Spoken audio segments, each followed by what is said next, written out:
Hello students, welcome to magnet pens. जैसे कि हम आपको अपनी बुक पढ़ा रहे हैं संक्षिप्त बुद्ध चरित्र। किस तरीके से बुद्ध का जन्म हुआ, उन्होंने किस तरीके से सोचा कि उन्हें वैराग्य देना है, उन्होंने घर का त्याग किया, कैसे कैसे चीज़ें हुई और अभी तक पढ़ते आ रहे हैं। अभी तक हमने ये देखा कि उनकी बिंबसार से मुलाकात हुई और भगवान जो सिद्धार्थ हैं वो कहाँ चल दिए, अराड़ मुनि के आश्रम की तरफ। तो ये अभी हम जो हम दूसरा अध्याय पढ़ रहे थे वहां तक अभी हम ये सारी चीजें पढ़ चुके हैं। अब हमारा तीसरा अध्याय शुरू हो रहा है ज्ञान प्राप्ति, कि उन्हें ज्ञान प्राप्ति, इस अध्याय में उन्हें ज्ञान प्राप्त होगा। तो सबसे पहले अब जो हमारा ये पाठ है ज्ञान प्राप्ति, इसे हम दो भाग में आपके सामने लेकर आएंगे। तो अभी हम आपके सामने लेकर आए हैं इसका पहला भाग। इस पहले भाग में जो हम पढ़ेंगे वो है दर्शन परिचर्या, यानी कि जब ये अराड़ मुनि के आश्रम में जाएंगे तो वहाँ क्या देखेंगे, वहाँ से संतुष्ट नहीं होंगे, आगे बढ़ेंगे, मतलब चीज़ों को समझने के लिए आगे बढ़ते रहेंगे। फिर उसके बाद जब ये एक जगह साधना करेंगे तो कामदेव जो हैं इनके ऊपर जो है हमला करते हैं, ताकि ये अपनी साधना छोड़कर काम में लीन हो जाएं। जैसा कि कामदेव सभी लोगों के साथ करते हैं। जब बहुत ऋषि मुनि भी जब तपस्या करते थे तो उनका भी ध्यान हटाने के लिए कामदेव तरह तरह की विधियां अपनाते थे। तो उसी तरीके से बुद्ध के साथ भी वो करेंगे और कामदेव की पराजय होगी। तो ये दो चीजें हम अपने इस भाग में पढ़ेंगे। तो चलिए शुरू करते हैं। सबसे पहले हम क्या देखेंगे, दर्शन परिचर्चा। तो यहां पर क्या है आपका, त्रिप्रिय अराड़ मुनि के आश्रम में राजकुमार सिद्धार्थ ने प्रवेश किया। त्रिप्रिय मतलब ब्रह्मा विष्णु महेश, इन तीनों के प्रिय कौन थे, अराड़ मुनि। इनके आश्रम में सिद्धार्थ ने प्रवेश किया तो ऐसा लगा जैसे उनके शरीर की आभा से सारा आश्रम प्रकाशित हो गया है। मतलब वो इतने तेजवान थे कि पूरा आश्रम उनकी आभा से प्रकाशित हो गया। मुनि अराड़ ने दूर से ही राजकुमार को देख लिया और उच्च स्वर में कहा, स्वागत है, आइए। राजकुमार धीरे धीरे उनके पास आए। दोनों ने विधि पूर्वक एक दूसरे का अभिनंदन और अभिवादन किया, कुशलक्षेम पूछा और फिर मृग चर्म बिछी दो चौकियों पर दोनों बैठ गए। अब यहाँ पर देखिए, अभिनंदन और अभिवादन। अभिनंदन यानी कि हम आपका जो है आपका स्वागत कर रहे हैं, और दूसरा आपके अभिवादन को स्वीकार कर रहा है, मतलब आपने जो उनका स्वागत किया है उसको हम स्वीकार कर रहे हैं। फिर दोनों एक दूसरे की हालचाल पूछते हैं और जाकर दो चौकियां हैं जिसपे मृग की खाल बिछी हुई है उस पर जाकर बैठ जाते हैं। मुनि ने राजकुमार को निहारते हुए स्नेहपूर्वक कहा, हे स्वयं, मुझे पता चला कि आप सभी स्नेह बंधनों को तोड़कर घर से निकल आए हैं। आपका मन सब प्रकार से धैर्यवान है, आप ज्ञानी हैं, तभी तो राजलक्ष्मी को त्याग कर यहाँ आए हैं। तो यहाँ पर मुनि अराड़ क्या बोलते हैं कि मैंने सुना कि आपने अपना घर त्याग दिया है, आप बहुत ही धैर्यवान हैं जो इस अवस्था में आपने अपनी पत्नी को त्याग दिया।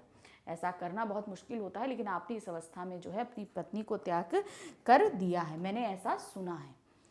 वैसे राजा लोग भोगी हुई राजलक्ष्मी को अपनी संतान को सौंप कर ही वन में आते रहे हैं, परंतु आश्चर्य की बात है कि आप विषयों के बीच रहते हुए भी युवावस्था में ही लक्ष्मी को बिना भोगे ही यहाँ पर चले आए।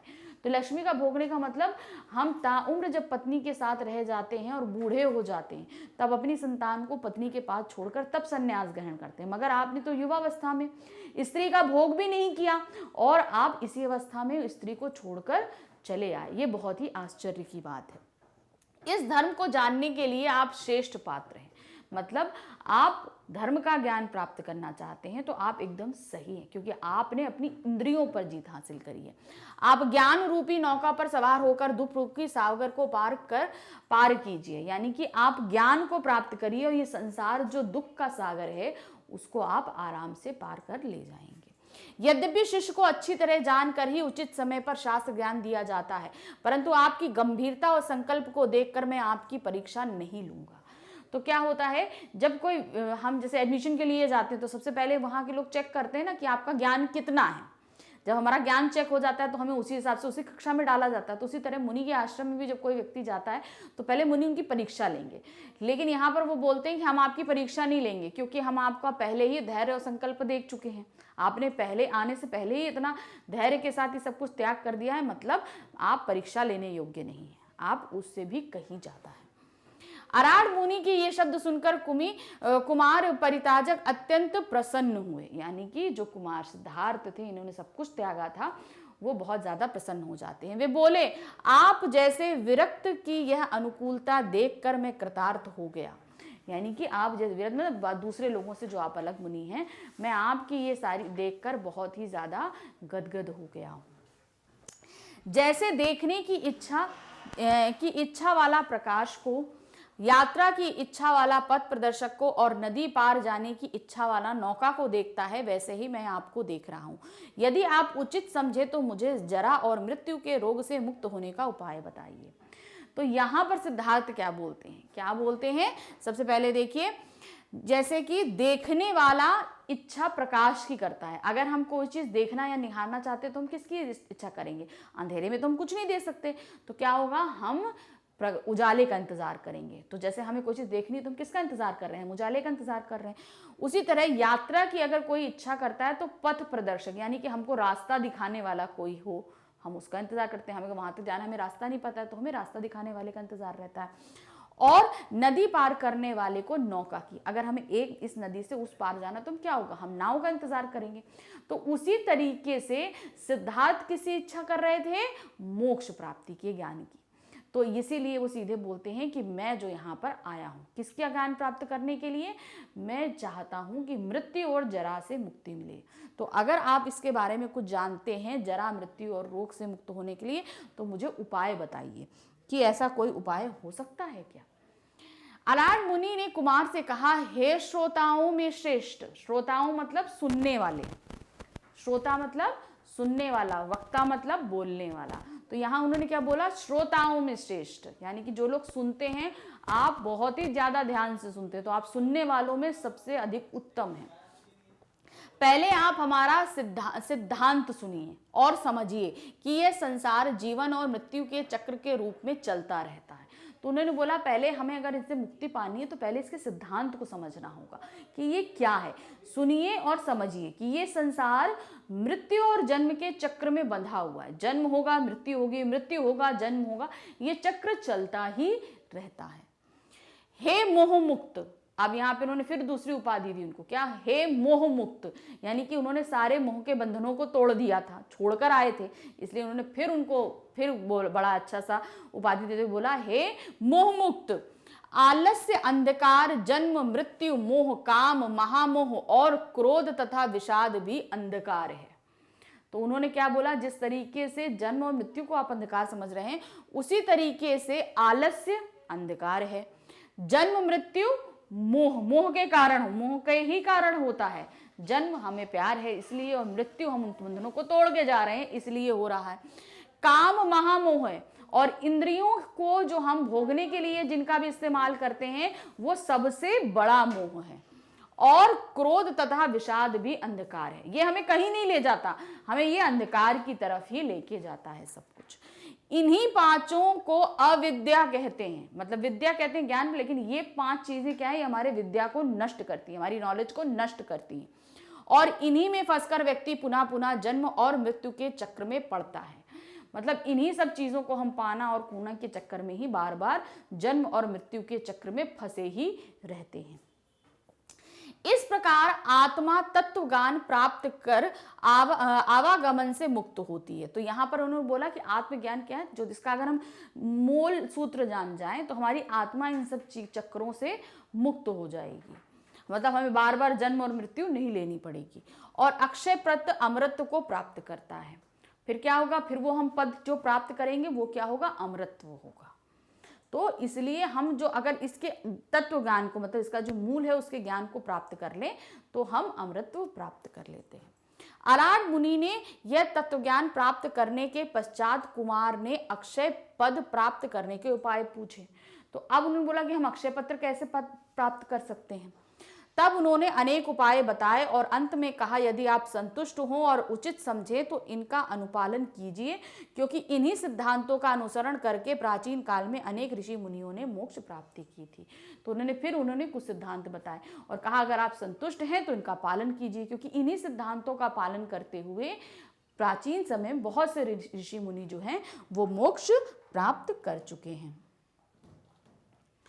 अराड मुनि के प्रवचन सुनकर कुमार ने कहा, हे मुनि, मैंने आपसे उत्तरोत्तर कल्याणकारी मार्ग सुना। मतलब अभी तक मैंने सबसे उत्तम कल्याणकारी मार्ग आपसे सुना है। मतलब मैं पहले भी मिला हूं, लेकिन सबसे उत्तम अभी तक आपने बताया, किंतु मैं इसे मोक्ष नहीं मान सकता। मतलब मैं इसको मोक्ष कैसे मान लूं? मैं इसको मोक्ष नहीं मानता। आत्मा के अस्तित्व को मानने पर अहंकार के अस्तित्व को मानना पड़ता है। मुझे आपकी ये बातें स्वीकार नहीं है। अगर हम मानेंगे कि आत्मा का अस्तित्व है, तो हम क्या मानेंगे? अहंकार है, यानी कि मैं शब्द मौजूद है यहाँ पर। तो फिर ये कैसे मोक्ष प्राप्त कर सकता? मोक्ष क्या होता है? जहां पर अहंकार का नाश हो जाए। तो अगर आत्मा मौजूद रहेगी, आत्मा अगर अमृतत्व को प्राप्त कर लेगी, तो अक्षय पद प्राप्त कर लेगी, तो उससे क्या होगा? आत्मा तो जीवित है ना। तो आत्मा के जीवित होने से क्या होगा चीज यहाँ पर, कि जब उसने अमृतत्व प्राप्त कर लिया तो अहंकार जिंदा है। जब अहंकार प्राप्त कर लिया तो यहाँ पर तो सब कुछ जिंदा है। तो इसलिए मैं इसे स्वीकार नहीं करता। अराड मुनि के सिद्धांतों को सुनने के बाद भी कुमार को संतोष नहीं हुआ, अतः यह धर्म अधूरा है ऐसा मानकर वे आश्रम से निकल गए और अपने लक्ष्य की खोज में आगे बढ़ गए। मतलब अराड मुनि के सिद्धांतों से भी वो संतुष्ट नहीं हुए, और फिर क्या हुआ? फिर वो उनके आश्रम को छोड़कर अपने जो मोक्ष प्राप्ति का जो उनका लक्ष्य था उसको पाने के लिए उनके आश्रम से निकल के आगे की तरफ बढ़ गए। अराड मुनि के आश्रम से निकलकर कुमार उद्रक ऋषि के आश्रम में गए। वहां भी आत्मा की सत्ता के विचार जानकर उन्हें संतोष नहीं हुआ। मतलब आत्मा ने एक सत्ता कायम करी हुई है। जब ये विचार उन्होंने सुना तो उनको भी वहां पे भी संतुष्टि नहीं हुई उद्रक मुनि के आश्रम में। अतः परम पद पाने की इच्छा से उन्होंने उद्रक ऋषि का आश्रम भी छोड़ दिया और धीरे धीरे वो राजश्री गए के नगरीय नामक आश्रम में पहुंचे। अब वो कहाँ पहुंचे? राजश्री गए मुनि थे, उनका नाम था, उनका आश्रम था नगरीय। तो वो वहां पर पहुंचे। कुछ समय के बाद बोधिस्त्व कुमार को एकांत विहार की इच्छा हुई। वहां पहुंचे तो फिर अब उन्होंने बोला एकांत विहार का मतलब क्या है? अकेले में रहना चाहते हैं। अब वो किसी का साथ नहीं चाहते। मतलब हम एक से एक आश्रम में घूम रहे थे, लेकिन अब उन्होंने क्या बोला कि अब मैं एकांत में रहना चाहता हूं। तो वो वहां चले गए। इसलिए उन्होंने नयरंजना नदी के तट पर निवास किया। अब वो कहाँ गए? एक नदी थी नयरंजना, उसके तट पर वो पहुंच गए। वहां उन्होंने 5 भिक्षुओं को देखा जिन्होंने अपनी इंद्रियों को वश में कर लिया था और वहीं रहकर तपस्या कर रहे थे। उन भिक्षुओं ने जब इस नवागत साधु को देखा तो वे उसके निकट आए और उनकी सेवा करने लगे। तो वहां पर जब नयरंजना तट पे सिद्धार्थ पहुंचे तो उन्होंने देखा 5 साधु जो हैं वो तपस्या कर रहे हैं।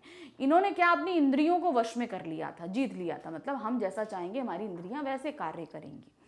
तो वो जब इन्होंने सिद्धार्थ को आते देखा 5 ऋषियों ने, तो क्या हुआ? वो भाई उससे बड़े प्रभावित हुए। नवागत साधु था, मतलब नया नया साधु बना था। कौन? सिद्धार्थ नए नए साधु बने थे। तो वो आए और उनकी सेवा करने लगे। कौन सेवा करने लगे? 5 ऋषि सिद्धार्थ की सेवा करने लगे। कुछ समय के बाद जन्म और मृत्यु का अंत करने के उपाय के रूप में बोधिस्त्व ने निराहार रहकर कठोर तप प्रारंभ किया। तो अब उन्होंने क्या किया कि अब वो जन्म और मृत्यु से परे जाने पर चाहते थे। तो उन्होंने तपस्या कैसी करनी शुरू करी? यहाँ पर उन्होंने तपस्या करी निराहार। मतलब अब हम कुछ नहीं खाएंगे पिएंगे और तब हम तपस्या। जैसे अब हम लोगों ने पहले भी सुना हुआ है कि पहले के ऋषि मुनि वर्षों बगैर कुछ खाए पिए जो है तपस्या करते थे। तो यही होता था इंद्रियों को जीतने का कार्य। जब इंद्रियां हम जीत लेते हैं तो हम क्या होते हैं? किसी भी चीज हमको ना मिले तो भी हम जीवित रह सकते हैं। वहां उन्होंने 6 वर्षों तक कठोर तप किया। कितने वर्ष किया? 6 वर्ष कठोर तप किया और अनेक उपवास और व्रत भी किए। कठोर तपस्या के कारण वह कुशकाय हो गए। मतलब कुश मतलब होता है घास का तिनका। तो अब वो क्या है? इतना कठोर तप किया तो कुशकाय मतलब उनका शरीर एकदम घास के तिनके की तरह दुबला पतला हो गया। वे भोजन के रूप में कभी एक बेर खाते, कभी एक तिल, कभी एक तंडुल यानी कि चावल का सेवन करते। मतलब कभी एक एक चीज, चावल का एक टुकड़े में क्या पेट भरेगा? तो कभी सिर्फ एक चावल खा लेते, कभी एक तिल खा लेते, कभी एक बेर खा लेते। तो वो एक एक से कहीं कुछ पेट भरता है, लेकिन वो सिर्फ कठोर तपस्या के कारण वो एक एक चीज खाते थे। इस कठोर तपस्या के कारण जैसे जैसे उनका शरीर कृश होता जाता, उनके मुखमंडल का तेज बढ़ता जाता। तो इस कठोर तपस्या के कारण उनका शरीर तो कमजोर हो रहा था, मगर उनके मुखमंडल का तेज जो है वो बढ़ता जा रहा था। मतलब उनके मुख का जो तेज था, इतनी आभा उनकी खूब ज्यादा बढ़ती जा रही थी। मेदा, मांस और रक्त से रहित और मात्र त्वचा और अस्थि वाला उनका शरीर फिर भी समुद्र के समान हरा भरा सा लगता था। मतलब अब यहां पर क्या हो गया कि अब उनका शरीर कमजोर हो गया। तो क्या था? मेदा, मांस और रक्त, यानी कि आपके हड्डियां, मतलब सिर्फ क्या क्या बचा था? आपके मांस नहीं बचा था, ठीक है, रक्त भी नहीं था। जब इतनी तपस्या करी जाएगी तो क्या शरीर में कुछ नहीं था, खाली उनका क्या था? त्वचा और अस्थियां बची हुई थी, यानी कि हड्डियां बची हुई थी। लेकिन तब भी उनका शरीर बिल्कुल जैसे समुद्र हरा भरा एकदम भरा सा रहता है, वैसे ही उनका शरीर लग रहा था। कुछ समय के बाद उन्हें ऐसा लगने लगा कि इस प्रकार की कठोर तपस्या से व्यर्थ ही शरीर को कष्ट होता है। अगर उन्हें फिर इतना तपस्या करने के बाद उन्हें लगा कि हम ऐसी जो तपस्या कर रहे हैं इससे तो हम फालतू में अपने शरीर को कष्ट दे रहे हैं, हमें प्राप्त तो कुछ हो ही नहीं रहा है। तो फिर यह तापस धर्म ना वैराग्य दे पाता है, ना बोध, ना मुक्ति। तो ये जो तपस्या हम कर रहे हैं ना, ये हमें वैराग्य दे रहा है, ना ये हमको बोध यानी कि हमें ज्ञान दे पा रहा है, और ना ही हमें इस सब चीजों से मुक्ति दिला पा रहा है। मतलब ये तपस्या हमें कुछ कर ही नहीं रही, बस हम तपस्या करते जा रहे हैं, हमें कुछ मिल तो रहा ही नहीं है। जो हम चाह रहे हैं, चाहना क्या चाह रहे थे? वो मोक्ष पाना चाह रहे थे, ज्ञान प्राप्त करना चाह रहे थे, मुझे कुछ मिल ही नहीं रहा था। तो उन्होंने बोला ये तपस्या ऐसी नहीं है। उन्हें ऐसी अनुभूति हुई कि दुर्बल व्यक्ति को मोक्ष नहीं मिल सकता। फिर उन्हें ऐसा अनुभव होने लगा कि अगर व्यक्ति शारीरिक रूप से कमजोर है तो उसे मोक्ष की प्राप्ति नहीं होगी। अतः वे शरीर बल वृद्धि के विषय में विचार करने लगे। उन्होंने सोचा, भूख, प्यास और श्रम से अस्वस्थ मन के द्वारा मोक्ष भला कैसे प्राप्त हो सकता है। फिर अब उन्होंने क्या बोला? अपने शरीर की शक्ति बढ़ाने के लिए सोचने लगे। तो उन्होंने क्या सोचा? अगर हम भूखे रहेंगे, प्यासे रहेंगे और श्रम में अस्वस्थ रहेंगे, मतलब हम कार्य नहीं कर पाएंगे, तो हम मोक्ष कैसे प्राप्त करेंगे? प्राप्ति नहीं कर सकते। उन्हें लगा कि आहार तृप्ति से ही मानसिक शक्ति मिलती है, स्थिर और प्रसन्न मन से ही समाधि पा सकते हैं, तथा समाधि युक्त चित्त वाला व्यक्ति ही ध्यान योग कर सकता है। ध्यान योग से सिद्ध हो जाने के बाद साधक उस धर्म को प्राप्त कर सकता है जिससे उसे दुर्बल, शांत, अजर, अमर पद प्राप्त होगा। तो अब देखिए ये सब चीजें कैसे आपस में कनेक्टेड है, हम आपको बता रहे हैं यहाँ से। उन्हें लगा कि आहार तृप्ति यानी खाना खाने से जब हमारा पेट भरता है तो हमें मन की शक्ति मिलती है। तो हम जरा पेट भरता है तो हमारा मन भी संतुष्ट होता है, शक्तिवान होता है, कुछ सोचने लायक बनता है। स्थिर और प्रसन्न मन ही समाधि पा सकता है। जब हमारा मन होगा, स्थिर होगा, प्रसन्न होगा, तभी हम समाधि में बैठ सकते हैं, यानी कि हम साधना कर सकते हैं। कि मतलब हम अगर प्रभु का जाप करेंगे और भूख लगी रहेगी तो ध्यान तो कहाँ लगा है? भूख में लगा हुआ है, हमारा ध्यान प्रभु में तो लग ही नहीं रहा है। तो क्या होगा? जब तक हमारा पेट नहीं भरा होगा तब तक हमारा मन भी स्थिर नहीं होगा और हम जो है भगवान की साधना नहीं कर पाएंगे। समाधि युक्त चित्त वाला व्यक्ति ही ध्यान के योग होता है। अगर हम समाधि ले सकते हैं, मगर हम ध्यान लगा सकते हैं, तभी हम ध्यान को कर या रोग से मुक्ति पा सकते हैं। ध्यान योग से सिद्ध हो जाने के बाद साधक उस धर्म को प्राप्त कर सकता है। हम समाधि लगाएंगे, ध्यान लगाएंगे, तो जो हम प्राप्त करना चाह रहे हैं हम तभी तो प्राप्त कर पाएंगे, यानी कि हम मोक्ष प्राप्त करें तभी तो हम कर पाएंगे। तो उन्होंने बोला जिससे उसे दुर्बल, शांत, अजर, अमर प्राप्त होगा। तो फिर जो हमें ध्यान से जो चीज प्राप्त होगी वो अजर, अमर, मतलब कभी बूढ़ा नहीं होगा, अमर रहेगा, कभी मरेगा नहीं, दुर्बल नहीं होगा, हमें जो पद प्राप्त होगा वो वैसा होगा। उन्हें लगा कि मुक्ति का उपाय आहार पर ही आधारित है, अतः उन्होंने भोजन करने की इच्छा की। यानी कि अब उन्हें क्या हुआ? भूख लगी, अब वो खाना खाना चाहते थे। कठोर तपचर्या से बोधिस्त्व अत्यंत कुशकाय और दुर्बल हो गए थे। फिर भी वे धीरे धीरे नैरंजना नदी की तट की ओर गए, स्नान किया और तट के वृक्षों की शाखाओं को सहारा लेकर ऊपर आए। तो अब इस तपस्या के कारण उनका शरीर बहुत दुर्बल हो गया था, मतलब ताकत नहीं बची थी। तो वो तब भी जो है धीरे धीरे नैरंजना नदी पर गए, उन्होंने स्नान किया और धीरे से वृक्षों का सहारा लेकर वो तट के बाहर निकले। उसी समय निकट ही रहने वाले गोपराज की कन्या नंदबाला प्रसन्नता पूर्वक वहां आई। गोपराज मतलब आपकी वहां की जो बोलते हैं ना गायें जो होती हैं, उनके वहां पे रक्षा करने वाले जो होते हैं, उनकी कन्या जो थी वो वहां पर आई। क्या नाम था उसका? नंदबाला। शंख जैसी गोरी बाहों वाली गोपवाला ने नीला वस्त्र धारण किया था और लग रही थी जैसे फेन मालाओं से युक्त यमुना प्रकट हो गई। यानी कि जैसे यमुना में लहरें उठती ना तो फेन उठता है ना, फेन मतलब झाग जो उठता है, तो ऐसा लग रहा था कि खुद स्वयं यमुना जो है वो फेन के साथ यहाँ पर प्रकट हो गई हैं। नंदबाला ने पहले श्रद्धापूर्वक बोधिस्थ को प्रणाम किया, यानी सिद्धार्थ को प्रणाम किया, और उन्हें पायस यानी कि खीर से परिपूर्ण पात्र प्रदान किया, यानी खीर भरा एक बर्तन उनको दिया। इस प्रकार सुभोज्य से तृप्त होकर उन्हें लगा कि अब वे बोधि प्राप्त करने में समर्थ हैं। जब उनका पेट तृप्त हो गया तब उन्होंने सोचा कि अब हम ज्ञान प्राप्त करने के लिए बिल्कुल भी तैयार हैं।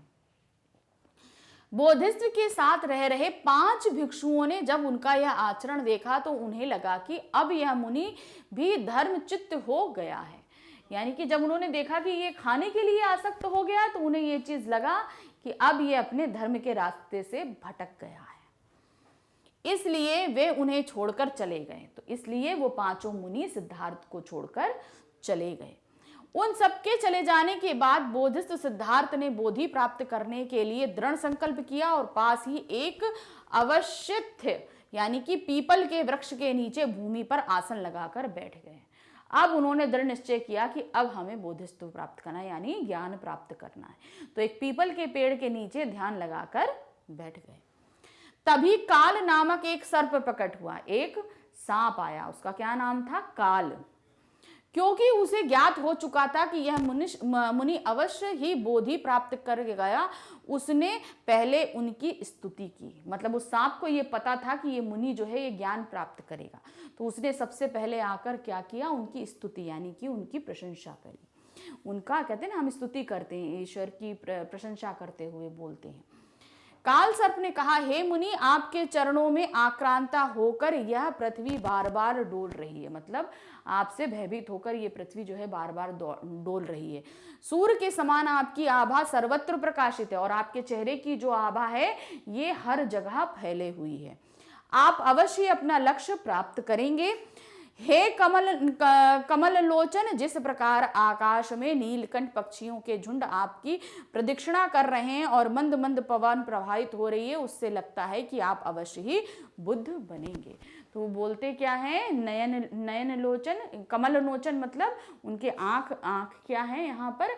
कमल के समान बोलते हुए कि कमल के समान नयनों वाले पुरुष आकाश में ये जो नीलकंठ पक्षी घूम रहे हैं और आपकी प्रदक्षिणा यानी कि आपका जो चक्कर लगा रहे हैं ये, और ये जो हल्की हल्की हवा चल रही है, ये हमें ये ज्ञात करा रही है कि आप अवश्य ही ज्ञान को प्राप्त करेंगे।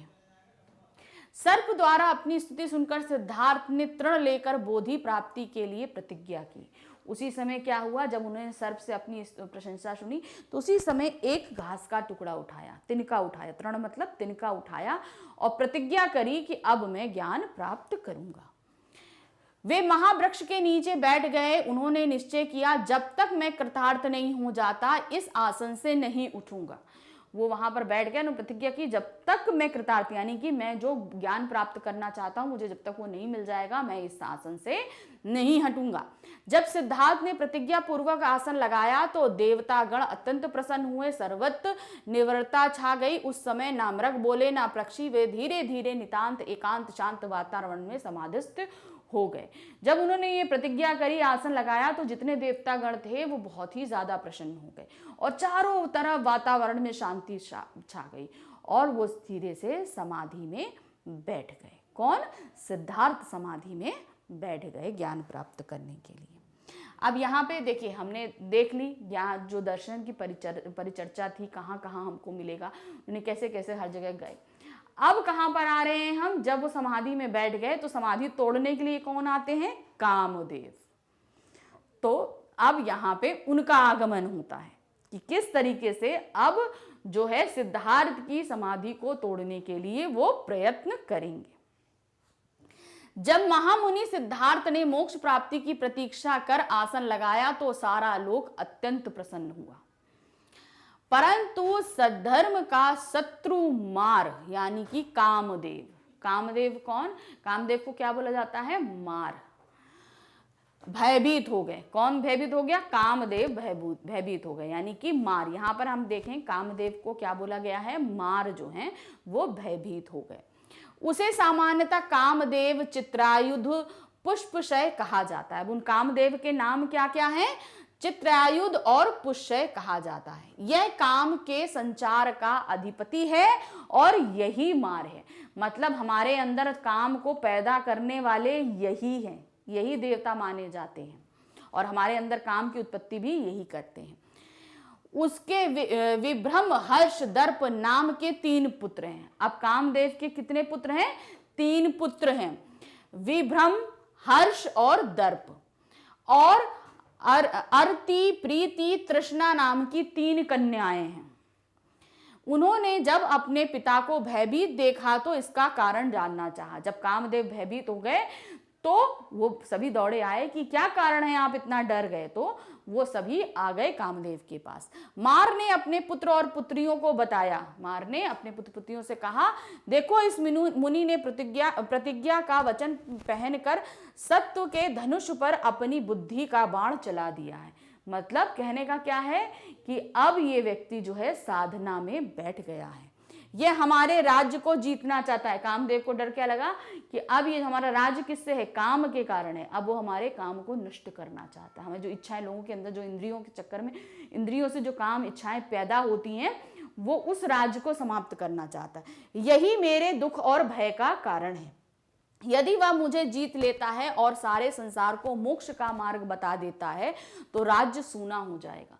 अगर ये ज्ञान प्राप्त कर लेगा और सारे संसार को मोक्ष का मार्ग दिखा देगा तो सभी काम से विरक्त हो जाएंगे और हमारा राज्य क्या होगा? सूना हो जाएगा। कोई काम करेगा ही नहीं, मतलब कोई भी किसी भी चीज की इच्छा नहीं करेगा, लालसा नहीं करेगा, मोह नहीं करेगा। इसलिए यह ज्ञान दृष्टि प्राप्त करे उससे पहले ही मुझे इसका व्रत भंग कर देना चाहिए। तो क्या बोलते हैं कि ये ज्ञान प्राप्त करे उससे पहले ही हमें इसकी साधना को भंग करना होगा। अतः मैं भी अभी अपना धनुष बाण लेकर तुम सबके साथ इस पर आक्रमण करने जा रहा हूं। तो क्या बोलते हैं मार कि मैं अभी अपना धनुष बाण लेकर आता हूं और मैं इस पर वार करता हूं। यहाँ धनुष बाण का मतलब ये नहीं था कि उनको मार देना है, कहने का मतलब भंग करने का मतलब है कि जब वो बाण चलाते हैं, कामदेव जब बाण चलाते हैं तो लोग जो हैं वो इंद्रियां जो हैं उनकी बहुत ज्यादा जागृत हो जाती हैं, हर एक चीज की इच्छा होने लगती है। तो इसलिए यहाँ पर कामदेव कहते हैं धनुष बाण लेके आएंगे तो उनके ऊपर बाण चलाएंगे अपना। इस प्रकार सारी स्थिति समझकर मार अपने पुत्र पुत्रियों को साथ लेकर उसी अश्वत्थ वृक्ष के पास आ गया। कहाँ पर आ गए? पुत्र पुत्री को लेकर उसी पीपल के वृक्ष के पास जहां पर सिद्धार्थ समाधि लगाकर बैठे थे, जहां महामुनि समाधि लगाकर विराजमान थे। उसने पहले महामुनि को ललकारा और फिर बाण हाथ में लेकर कहा। पहले तो वो आया और बहुत जोर से मुनि को ललकारा और हाथ में बाण लिया और बोला, हे मृत्यु से डरने वाले क्षत्रिय, उठो, अपने क्षत्रिय धर्म का आचरण करो, मोक्ष का संकल्प छोड़ो, शास्त्रों और यज्ञों से लोक जीतकर इंद्र पद प्राप्त करो, नहीं तो मैं अपना बाण छोड़ दूंगा। तो यहाँ ललकारते क्या है कि तुम उठो, मोक्ष, तुम जो हो क्षत्रिय वंश का पालन करो, अर्थात तो तुम युद्ध करने वाले वंश से हो, तुम उठो और युद्ध करो, तुम ये मोक्ष की प्राप्ति तुम मत करो और शास्त्रों और यज्ञों करके जो है इंद्र के पद को प्राप्त करो, ना कि तुम मोक्ष की प्राप्ति के लिए छोड़ो, नहीं तो मैं तुम उठ जाओ, नहीं तो मैं अपना बाण तुम पर चला दूंगा। मार की इस चेतावनी पर का जब मुनि पर कोई प्रभाव नहीं पड़ा तो उसने अपने पुत्रों और कन्याओं को आगे भेजा और अपना बाण छोड़ दिया, परंतु इसका भी कोई प्रभाव मुनि पर नहीं हुआ तो वह बहुत दुखी हो गया। तो अब उसने जैसे ललकारा, उन्होंने कोई जवाब नहीं दिया। सबसे पहले उसने पुत्र और अपनी पुत्रियों को आगे भेजा और अपना बाण छोड़ दिया, लेकिन सिद्धार्थ पे इसका कोई असर ही नहीं हुआ।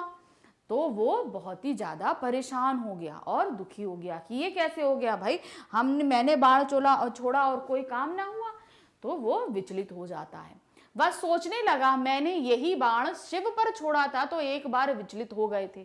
अब वो सोचते मैंने यही बाण तो शिव पर चलाया था और वो बहुत ज्यादा विचलित हो गए थे, परंतु आज ये निष्फल कैसे हो गया। तो वो सोचते फिर आज ये बेकार कैसे हो गया, यही बाण हमने शिव पर छोड़ा और यही आज हमने इस पे छोड़ा, मगर इसने शिव पर काम किया और इस पर काम नहीं किया।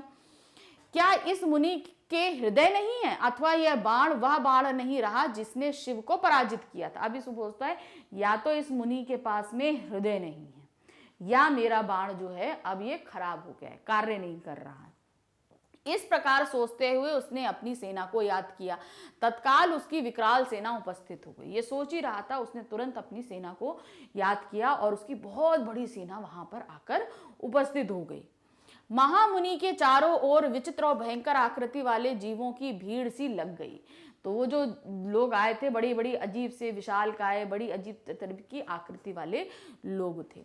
वे विविध प्रकार की रूप सज्जा धारण किए हुए थे। उनमें से कुछ त्रिशूल घुमा घुमा कर नचा रहे थे, मतलब त्रिशूल हाथ में लिया था और घुमा घुमा कर नचा रहे थे। कुछ गदा हाथ में लिए इधर उधर कूद रहे थे, हाथ में कुछ उन्होंने गदा ली हुई थी। गदा हमने देखा ना, हनुमान जी के पास में होती है, उसको गदा बोलते हैं। तो गदा लेकर इधर उधर कूद फांद कर रहे थे और सांड की तरह हुंकार रहे थे। जहां सांड जैसे फूंकता है ना, करके हुंकार भरता है, वैसे ही वो हुंकार भर रहे थे। रात्रि के प्रारंभ में ही शाक्य मुनि और मार के बीच होने वाले युद्ध के कारण सारा आकाश मलिन हो गया।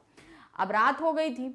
अब रात में ये पता चल गया कि शाक्य मुनि यानी कि सिद्धार्थ जो है उनमें और किसमें, मार में यानी कि कामदेव में युद्ध होने वाला है। इससे पूरा आकाश मलिन यानी कि धुंधला पड़ गया था। पृथ्वी कांपने लगी और दिशाएं जलने लगी। उस डर से इतना बड़ा युद्ध होने वाला है, तो पृथ्वी कांप रही थी और दिशाएं भी जो हैं जलने लगी थी। मतलब होता ना एक भयंकर सा एक चित्र विस्तृत करिए कि आसमान काला है, चारों तरफ लालिमा है और कोई भी चीज़ें बहुत गर्माहट है, ऊष्मा प्राप्त प्रदान कर रही हैं, ऐसा एक वातावरण चारों तरफ बन गया था। उस समय भयंकर झंझावात प्रवाहित होने लगा। झंझावात मतलब जो वाइब्रेशन होती है वो चीज होने लगी थी। आकाश में उस समय ना तारे थे और ना चंद्रमा था। तो उस समय आकाश भी पूरी तरह गायब था, ना चंद्रमा दिख रहे थे ना तारे दिख रहे। चारों ओर घंघोर अंधकार छा गया। इन सब के बीच शाक्य मुनि उसी प्रकार स्थिर चित्त बैठे रहे जिस प्रकार गायों के बीच में सिंह निश्चित भाव से बैठा रहता है। तो ये सब हो रहा था, मगर सिद्धांत एकदम निश्चिंत भाव से बैठे हुए थे, जैसे चारों तरफ बहुत सारे कि गायें हों और जो है जो और सिंह जो यानी कि शेर जो है वो चुपचाप शांति से बैठा, उसे कोई फर्क ना पड़ रहा हो। तो इस तरीके से वो बैठे हुए थे। मार ने तब अपनी सेना को आक्रमण करने का आदेश दिया और कहा, महर्षि को भयभीत करो, इससे इनका ध्यान भंग हो जाएगा। आज्ञा अनुसार सभी महामुनि को डराने लगे, किंतु जैसे खेल में उत्तेजित बालकों को ना व्यथा होती है ना उद्वेग, वैसे ही महर्षि इन सब के भयंकर रूपों और क्रियाकलापों में ना व्यथित हुए और ना ही उत्तेजित हुए। तो उन्होंने क्या बोला कि अपनी सेना से जाओ और जाके मुनि को डराओ। जब वो डरेंगे तो उनकी जो समाधि है वो भंग हो जाएगी। तो इस तरीके से सभी इनको डराने की कोशिश करने लगे। तो एक बालक जो होता है जब खेल खेल रहा होता है तो क्या होता है, वो डरता नहीं है किसी चीज़ से, तो उसको बस अपना लक्ष्य प्राप्त करना होता है। जैसे हम लोग कोई गेम खेल रहे हैं, तो गेम खेलते जैसे पिट्ठू खेल रहे हैं सपोज, तो पिट्ठू खेलते समय क्या होता है, हमको आसपास से बहुत से बच्चे जो है ना हमें मारने की कोशिश करते हैं, लेकिन हमारा ध्येय क्या होता है, हमें वो जो गिट्टियाँ लगी हैं उसको तोड़ना होता है। तो उसी तरीके से हम किसी चीज़ से नहीं डरते, तो उसी तरीके से सभी डराते रहे, सब कुछ करते रहे, लेकिन सिद्धार्थ को कोई फर्क नहीं पड़ा। ना वो उत्तेजित हुए ना उद्वेजित मतलब ना ही उनका ध्यान भटका और ना ही वो बहुत ज़्यादा विचलित हुए, कुछ भी उनके साथ नहीं हुआ, वो अपने ध्यान मग्न में ही लगे रहे। जब मार के किसी सैनिक ने अपनी आंखें तरेर कर महामुनि पर गदा से प्रहार किया तो उसका गदा सहित हाथ ही जकड़ कर रह गया। अब उनके एक सैनिक ने क्या किया, गदा उठाई और मुनि पर यानी कि सिद्धार्थ पर हमला करने लगा। तो जैसे उसने हमला किया उसका हाथ तुरंत वहीं का वहीं जकड़ गया, मतलब अब वो हिला ही नहीं पा रहा, वो वैसी का वैसे ही जकड़ गया। तो यहाँ पर शक्तियां, बाह्य शक्तियां भी जो है उनकी सहायता कर रही थी। किसी ने शिला और किसी ने वृक्ष उठाकर उन पर प्रहार करना चाहा तो स्वयं ही गिर गए। किसी ने वृक्ष उठाया, किसी ने बहुत बड़ा पत्थर उठाया उन पर प्रहार करने के लिए, तो वो उठाए क्या, वो अपने आप उठा के ही गिर गए, वो सभी राक्षस जो भी उनको उठाकर उनके ऊपर प्रहार करना चाह रहे थे। किसी ने उन पर अंगारों की वर्षा की तो मुनि के मैत्री भाव के कारण वे लाल कमलों की पंखुड़ियां बनकर बरसने लगे। तो अंगारे मतलब जलती हुई जो होते हैं, वो फेंकने की कोशिश करी तो उनका जो तेज था उससे जो हुई जलते हुए अंगारे क्या हो गए, वो कमल की पंखुड़ियां बन गए। शाक्य मुनि अपने आसन से जरा भी विचलित नहीं हुए। इस भयंकर वातावरण से वन के पशु पक्षी अंतर्नाद करने लगे, सभी भयभीत हो गए। तो जितने पशु पक्षी थे वो सभी बहुत ज्यादा चीखने चिल्लाने लगे और सभी बहुत डर गए थे। किंतु सिद्धार्थ मार की सेना से भयभीत नहीं हुए। इस पर मार को बहुत दुख हुआ और उसे बहुत क्रोध भी आया। तभी किसी अदृश्य जीव ने आकाश से प्रकट होकर मार से कहा। अब जब कुछ काम ही नहीं कर रहा है मार का, तो मार दुखी भी हो गया। तो कभी एक अदृश्य जीव, मतलब दिख नहीं रहा था, एक जीव जो है सिर्फ आवाज आ रही थी, वो दिख नहीं रहा था, उसने मार से कहा, क्या कहा, तुम व्यर्थ ही क्यों परिश्रम कर रहे हो। जैसे सुमेरु पर्वत को हवा हिला नहीं सकती, वैसे ही तुम और तुम्हारे भूतगण इस महामुनि को विचलित नहीं कर सकते हैं। तो ये सुमेरु पर्वत है, हवा चाहे जितनी चले तो पर्वत को हिला सकती है, नहीं हिला सकती। उसी तरीके से उन्होंने बोला कि तुम और तुम्हारे भूतगण, जो तुम्हारी सेना है, चाहे जितनी कोशिश कर ले, इन महर्षि को कोई नहीं हिला पाएगा। चाहे अग्नि अपनी उष्णता छोड़ दे, चाहे जल अपना द्रव्यता त्याग दे, चाहे अग्नि जो है अपनी जो उष्णता यानी गर्माहट है छोड़ दे, और जल अपनी यानी जो लिक्विड फॉर्म में है, द्रव्यता है, लिक्विड है, उसको भी छोड़ दे, तो भी ये नहीं हिलेंगे, चाहे तुम कितनी भी कोशिश कर लो। चाहे पृथ्वी अपनी कक्षा छोड़ दे, मतलब पृथ्वी अपनी धुरी पे घूमती है ना, तो वो धुरी अपनी छोड़ दे और इधर उधर डगमगा जाए, तो भी ये नहीं उठेंगे। लेकिन अपने पूर्व जनों के पुण्य प्रताप से यह मुनि अपना ही निश्चय छोड़ेंगे। मतलब ये अपने पूर्व जनों के प्रताप से जब ये चाहेंगे तभी ही अपना ये निश्चय छोड़ेंगे, नहीं तो नहीं छोड़ेंगे, चाहे तुम कुछ भी कर लो। यह मुनि शारीरिक और मानसिक रोगों से पीड़ित सारे जगत का महावैद्य है। तो मतलब जो मन से और शरीर से जो पीड़ित लोग हैं, उनके लिए ये व्यक्ति महावैद्य बन के आया। ये ऋषि महावैद्य, वैद्य मतलब डॉक्टरों का भी डॉक्टर जिसको बोलेंगे, वो महावैद्य है। तुम इसके कार्य में विघ्न ना डालो, तुम इसके कार्य में किसी भी तरह की बाधा को पैदा नहीं करो। जो ये करना चाह रहे हैं इन्हें करने दो। उस अदृश्य जीव ने आगे कहा, देखो, क्षमा रूपी जटा, धैर्य रूपी दृढ़मूल, चरित्र रूपी पुष्प, बुद्धि रूपी शाखा और धर्म रूपी फल देने वाला यह वृक्ष उखाड़ने योग्य नहीं है। वृक्ष किसको बोला है, ध्यान दीजिएगा, वृक्ष बोला है सिद्धार्थ को, क्योंकि अब वो जम चुके हैं, उनको कोई नहीं उड़ा सकता। जैसे बहुत विशालकाय वृक्ष होता है, उसको कोई आसानी से हिला नहीं सकता ना, तो उसी तरीके से यहाँ पर उस अदृश्य शक्ति ने सिद्धार्थ को क्या बोला है, वृक्ष बोला है। अब कैसे सिमिलर किया है, अब ये देखिए, क्षमा रूपी जटा, यानी कि जटाएं जो होती हैं, उनकी जो जटाएं हैं वो कैसी हैं, क्षमा के समान है। जो है ना, पेड़ के साथ हम कितना भी करें वो हमेशा हमको क्षमा प्रदान करता रहता है। तो वही उन्होंने बोला, जैसे पेड़ हमें क्षमा प्रदान करता है, वैसे इनकी जटाएं हैं। धैर्य रूपी दृढ़ मूल, और इनका जो धैर्य है वो पेड़ की जड़ के समान है, मतलब एकदम दृढ़ मजबूत। चरित्र रूपी पुष्प, और इनका चरित्र कैसा है, फूल के समान है। इनकी बुद्धि रूपी शाखा है, और इनकी बुद्धियां जो हैं वो शाखा के समान है, हर दिशा में फैली हुई हैं, सब कुछ देख रही हैं, सब कुछ जान रही हैं। धर्म रूपी फल देने वाला यह वृक्ष, और ये वृक्ष क्या है, जो फल देता है। जैसे वृक्ष हमें फल देता है, वैसे ही ये हमें धर्म प्रदान करेंगे। तो बोधि प्राप्ति के लिए जो कार्य पहले इन्होंने किए हैं, उनकी सिद्धि का समय अब आ गया है। तो ज्ञान प्राप्त करने के लिए जो अभी तक कर्म करते आए हैं, अब उसको पूर्ण होने का समय आ गया है। यह स्थान भी वही है जहां प्राचीन काल में अनेक मुनियों ने साधना की थी। ये वही स्थान है जहां पर पहले बहुत से ऋषि मुनि साधना करते हुए आए हैं। यह स्थान भूतल की नाभि है, यानी कि जैसे हमारे शरीर का केंद्र भाग हमारी नाभि होती है, उसी तरीके से ये जो भाग है ये पूरी धरती का केंद्र है, नाभि है, यहीं से हमारा जन्म होता है।